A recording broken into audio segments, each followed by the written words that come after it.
राष्ट्र की भाग्य रेखाएं ये हमारी सड़कें होती हैं, हमारे हाईवे होते हैं, हमारे एक्सप्रेस वे होते हैं, एयरवे, रेलवे, वाटरवे, ये हमारे राष्ट्र की भाग्य रेखाएं होती है।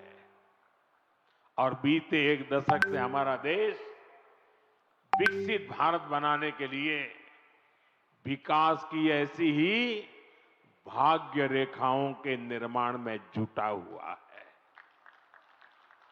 ये विकास की भाग्य रेखाएं सिर्फ आज की सुविधाएं नहीं है, ये आने वाली पीढ़ियों की समृद्धि की गारंटी है।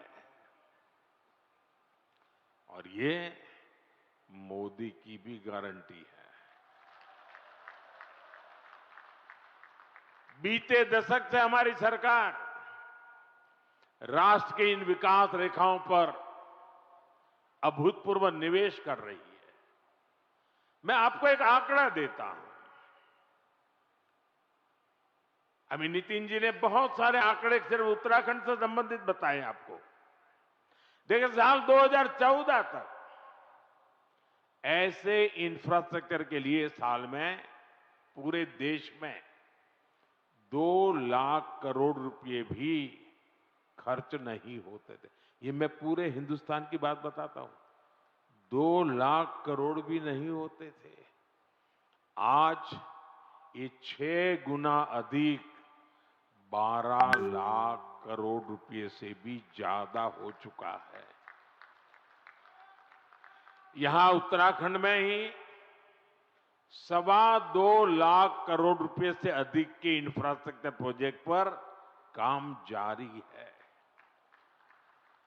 2014 के पहले पूरे देश के लिए 2 लाख करोड़, आज अकेले उत्तराखंड के लिए 2.25 लाख करोड़ रुपया।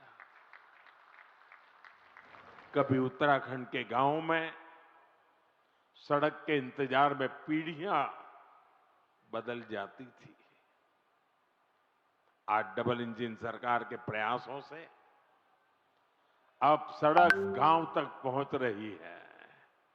जो गांव पहले वीरान पड़ गए थे वो फिर से जीवंत हो रहे हैं। 4 धाम महामार्ग परियोजना हो, रेल परियोजनाओं का विस्तार हो, केदारनाथ और हेमकुंड साहिब रोपवे हो, विकास की ये रेखाएं इस क्षेत्र के कोने कोने में जीवन की भी भाग्य रेखाएं बन रही है। साथियों, 21वीं सदी का भारत आज जिस स्पीड और जिस स्केल पर काम कर रहा है उसकी पूरी दुनिया चर्चा कर रही है। मैं आपको उत्तराखंड, पश्चिमी यूपी और दिल्ली का ही उदाहरण देता हूं। कुछ सप्ताह पहले ही दिल्ली मेट्रो का विस्तार हुआ, मेरठ में मेट्रो सेवा की शुरुआत हुई, दिल्ली मेरठ नमो भारत रेल देश को समर्पित की गई, नोएडा इंटरनेशनल एयरपोर्ट की शुरुआत हुई, हवाई जहाजों के लिए एमआरओ फैसिलिटी पर काम शुरू हुआ और आज देहरादून दिल्ली एक्सप्रेसवे शुरू हो रहा है। साथियों, इतने छोटे से रीजन में ये सब इतने कम समय में हो रहा है। कल्पना कीजिए देश में कितने बड़े पैमाने पर इंफ्रास्ट्रक्चर बन रहा है। और इसलिए मैं कहता हूं 21वीं सदी का भारत आधुनिक इंफ्रास्ट्रक्चर के जिस नए युग में प्रवेश कर रहा है वो अभूतपूर्व है, अकल्पनीय है। साथियों, आज भारत के अलग अलग हिस्सों को जोड़ने वाले अनेक इकोनॉमिक कॉरिडोर्स उस पर काम चल रहा है। जैसे Delhi Mumbai industrial corridor, Bengaluru Mumbai industrial corridor, east coast economic corridor, Amritsar Kolkata industrial corridor, ऐसे बहुत से इकोनॉमिक कॉरिडोर देश में बनाए जा रहे हैं। इकोनॉमिक कॉरिडोर प्रगति के नए द्वार है, गेटवे हैं, डोर है और इनसे उम्मीदों की डोर भी जुड़ी हुई है। इकोनॉमिक कॉरिडोर सड़क के अलावा नए नए व्यापार कारोबार का मार्ग बनाते हैं। फैक्ट्रियों के लिए, गोदामों के लिए पूरा नेटवर्क, उसका आधार तैयार करते हैं। साथियों, देहरादून दिल्ली इकोनॉमिक कॉरिडोर से भी इस पूरे क्षेत्र का कायाकल्प होने जा रहा है। पहला फायदा तो यह है कि इससे समय बचेगा, आना जाना सस्ता और तेज होगा, लोगों का पेट्रोल डीजल कम खर्च होगा, किराया भाड़ा कम होगा और दूसरा बड़ा फायदा रोजगार का होगा। अब इसके निर्माण में 12,000 करोड़ रुपए खर्च हुए तो हजारों श्रमिकों को काम मिला है। साथ ही जो इंजीनियर है, अन्य स्किल वर्कफोर्स है, ट्रांसपोर्ट है, उससे जुड़े साथी हैं, उनको भी बहुत बड़ी मात्रा में काम मिला है। किसानों और पशुपालकों की उपज भी अब तेज गति से बड़ी मंडियां और बड़े बाजारों तक पहुंचेगी। साथियों, इस शानदार एक्सप्रेसवे से उत्तराखंड के टूरिज्म को बहुत ही बड़ा फायदा देगा। देहरादून, हरिद्वार, ऋषिकेश, मसूरी और 4 धाम यात्रा के लिए ये सबसे प्रमुख मार्ग बनेगा। और हम सभी जानते हैं, जब टूरिज्म का विकास होता है तो हर कोई कुछ न कुछ कमाता है। होटल हो, ढाबे वाले हो, टैक्सी हो, ऑटो हो, होम स्टे हो, सबको इसका फायदा होता है। साथियों, मुझे खुशी है कि आज Uttarakhand winter tourism, winter sports और मेड इन इंडिया शादी के लिए बहुत बेहतरीन डेस्टिनेशन बनता जा रहा है। साथियों, उत्तराखंड की अर्थव्यवस्था के लिए बारहमासी पर्यटन बहुत जरूरी है और इसलिए मेरा सर्दियों में होने वाली धार्मिक यात्राओं को लेकर बहुत आग्रह रहा है और मुझे खुशी है कि हर साल इन यात्राओं में लोगों की संख्या बढ़ रही है। आपको याद होगा, मैं 2023 में आदि कैलाश और ओम पर्वत की यात्रा पर गया था। पहले बहुत जाता था, बीच में बिल्कुल जा नहीं पाया, कई वर्षों के बाद मैं गया और मुझे मुख्यमंत्री जी बता रहे थे, गवर्नर साहब बीच में आए, वो भी बता रहे थे कि 2023 में मैं वहां गया और उसके बाद बहुत बड़ी संख्या में श्रद्धालु वहां जा रहे हैं। पहले वहां कुछ 100 लोग ही सर्दियों में यात्रा के लिए जाते थे। साल 2025 में करीब करीब 40,000 से अधिक लोगों ने इन पवित्र स्थानों की यात्रा की। कभी 1,000 नहीं होते थे, अगर 40,000 पहुंचते हैं तो यहाँ के लोगों की रोजी रोटी की कितनी बड़ी ताकत आ जाती है। इसी तरह 2024 में शीतकालीन 4 धाम यात्रा में करीब 80,000 श्रद्धालु आए थे। 2025 में यह संख्या 1.5 लाख पार कर चुकी है। साथियों, हम ऐसा विकसित भारत बनाने में जुटे हैं जहां प्रगति भी हो, प्रकृति भी हो और संस्कृति भी हो। और इसलिए आज होने वाले हर निर्माण को इन्हीं त्रिवेणी, प्रगति, प्रकृति और संस्कृति की त्रिवेणी, इन्हीं मूल्यों के आधार पर विकसित किया जा रहा है। इंफ्रास्ट्रक्चर से इंसानों को भी सुविधा हो और वहां रहने वाले वन्य जीवों को भी असुविधा न हो, ये हमारा प्रयास है। और इसलिए ही इस एक्सप्रेसवे पर करीब 12 किलोमीटर लंबा एलिवेटेड वाइल्ड लाइफ कॉरिडोर भी बनाया गया है। हाथियों को भी असुविधा न हो, इसका भी ध्यान रखा गया है। वैसे साथियों, मैं आज देश भर के सभी पर्यटकों और तीर्थयात्रियों से भी एक आग्रह करना चाहता हूं। हमारे पहाड़, ये वन क्षेत्र, ये देवभूमि की धरोहर, ये बहुत ही पवित्र स्थान है। ऐसे स्थानों को साफ सुथरा रखना ये हम सभी का कर्तव्य है, यहां रहने वालों का भी और यात्री के रूप में आने वालों का भी। इन इलाकों में प्लास्टिक की बोतलें, कूड़े कचरे का ढेर ये देवभूमि की पवित्रता को ठेस पहुंचाता है। इसलिए बहुत आवश्यक है कि हम देवभूमि के इन स्थानों को, हमारे इन तीर्थ स्थलों को स्वच्छ रखें, सुंदर रखें। साथियों, अगले वर्ष हरिद्वार में कुंभ का भी आयोजन होना है। हमें आस्था के इस संगम को दिव्य, भव्य और स्वच्छ बनाने में कोई कोर कसर बाकी नहीं छोड़नी है। साथियों, उत्तराखंड में नंदा देवी राज जात यात्रा भी होती है।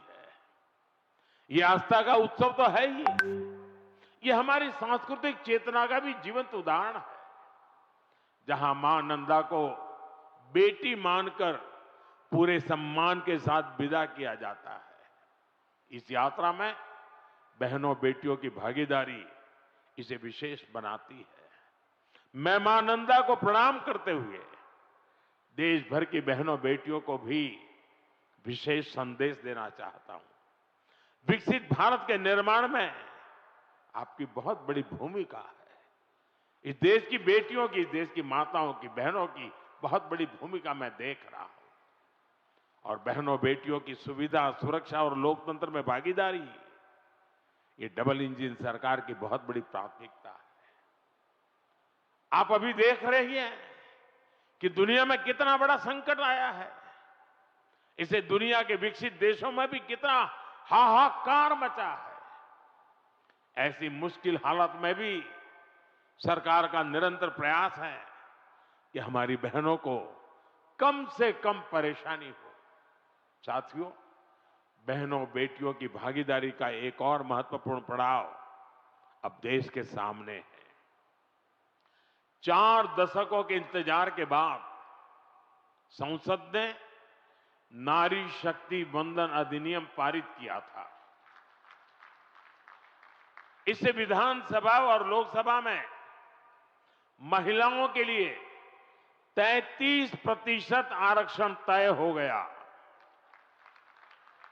सभी दलों ने आगे आकर इस महत्वपूर्ण कानून को समर्थन दिया। अब महिलाओं को ये जो हक मिला है ना, इस हक को लागू करने में देर नहीं होनी चाहिए। अब ये लागू होना चाहिए। अब जो 2029 में लोकसभा के चुनाव होंगे और तब से लेकर के आगे विधानसभा के भी चुनाव आते रहेंगे, जो भी चुनाव आते रहेंगे 2029 से ही ये लागू हो जाना चाहिए। ये देश की भावना है, ये देश की हर बहन बेटी की इच्छा है। मातृशक्ति की इसी इच्छा को नमन करते हुए 16 अप्रैल से संसद में विशेष चर्चा तय की गई है। देश की बहनों बेटियों के हक से जुड़े इस काम को सभी राजनीतिक दल मिलकर के सर्वसम्मति से आगे बढ़ाएं, उसको पूरा करें।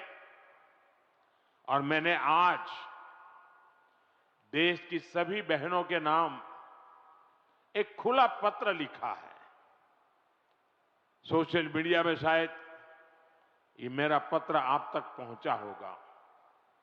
हो सकता है टीवी और अखबार वाले भी इस पत्र का जिक्र करते होंगे। मैंने बड़े आग्रह के साथ देश की माताओं बहनों को इस कार्य में भागीदार बनने के लिए निमंत्रित किया है। मुझे पक्का विश्वास है कि पत्र मेरे देश की माताएं बहनें जरूर पढ़ेगी, एक एक शब्द पर मनन करेगी और इतना बड़ा पवित्र कार्य करने के लिए 16, 17, 18 को संसद में आने वाले सभी सांसदों को उनके आशीर्वाद भी मिलेंगे। मैं आज देवभूमि से देश के सभी दलों से फिर अपील करूंगा कि नारी शक्ति वंदन अधिनियम में संशोधन का जरूर समर्थन करें। 2029 में हमारे देश की 50% जनसंख्या हमारी माताएं बहनें हमारी बेटियां, उनको उनका हक हम देके रहे। साथियों, मैं उत्तराखंड आऊं और फौज की बात ना हो तो बात अधूरी ही रहती है। मैं गढ़ी कैंट, ये सभा स्थल, ये उत्तराखंड की महान सैन्य परंपरा का प्रमाण है। यहां पास ही देश की रक्षा सुरक्षा से जुड़े कई संस्थान हैं।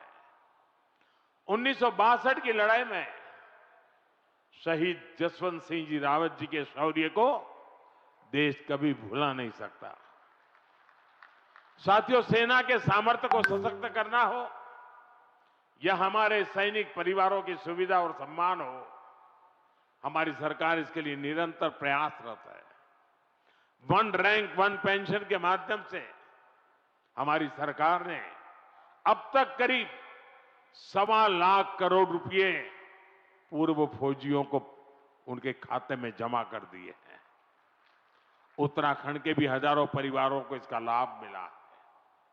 इसके अलावा इस वर्ष पूर्व फौजियों के लिए हेल्थ स्कीम का बजट भी 36% बढ़ाया गया है। 70 वर्ष और इससे अधिक के एक्स सर्विसमैन के लिए दवाइयों की डोर स्टेप होम डिलीवरी भी शुरू की गई है। पूर्व फौजियों के बच्चों की एजुकेशन ग्रांट भी डबल की गई है और बेटियों के विवाह के लिए जो सहायता मिलती है उसको भी 50,000 से बढ़ाकर 1 लाख रुपए किया गया है। साथियों, देशभक्ति, देवभक्ति और प्रगति, ऐसे हर आयाम को जोड़ते हुए हमें देश को विकसित बनाना है। एक बार फिर दिल्ली वासियों को, उत्तर प्रदेश वासियों को और एक प्रकार से देशवासियों को इस शानदार एक्सप्रेसवे की मैं बहुत बहुत शुभकामनाएं देता हूं। मेरे साथ बोलिए, भारत माता की, भारत माता की।